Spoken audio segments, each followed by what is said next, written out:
Noon pa, yung 16 years old pa ako, sabi ko, Lord, kunin mo na lang ako.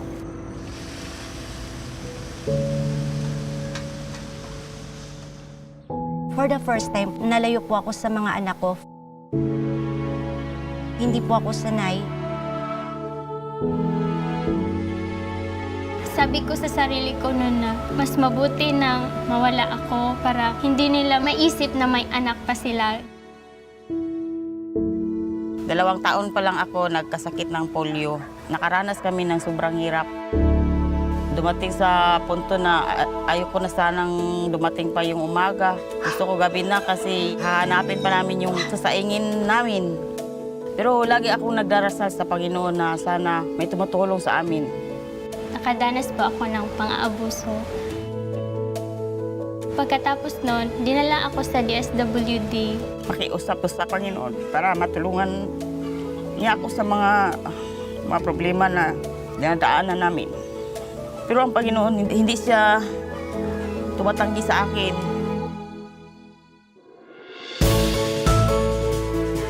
Nagtatrabaho po ako ngayon sa Butikan ng Bayan dito sa Paquibato Branch. Ito po ay isang programa ng ating mayora na si Mayor Sara Duterte na nakapagbigay ng libreng gamot po para sa taong bayan. Lalong-lalo na po yun para sa mga taong nasa remote area po, kagaya po ng mga indigent people po. Nang 15 ata ako noon, dinala nila ako sa Balay Damupan. Doon po nagsimula lahat. Para changes po, kumbaga, sa buhay ko.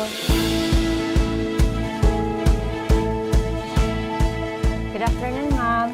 Actually, hindi naman po mahirap yung trabaho ko. Para sa akin, isa po siyang napakagandang pagkakataon na ma-involve ako sa ganitong trabaho po bilang isang pharmacist. Yung buhay namin sa loob ng bahay, may assign na chores.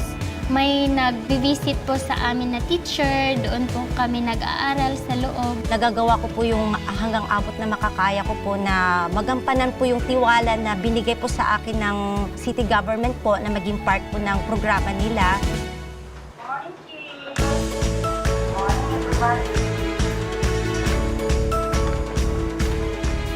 Yun ang local government, mabuti na lang na may programa sila para sa mga PWD.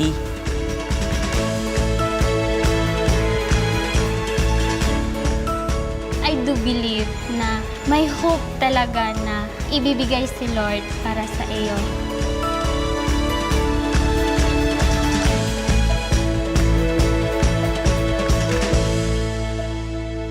Ang kagandahan is nandiyan sa puso natin.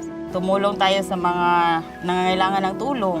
Yung hindi humuhusga sa ibang tao.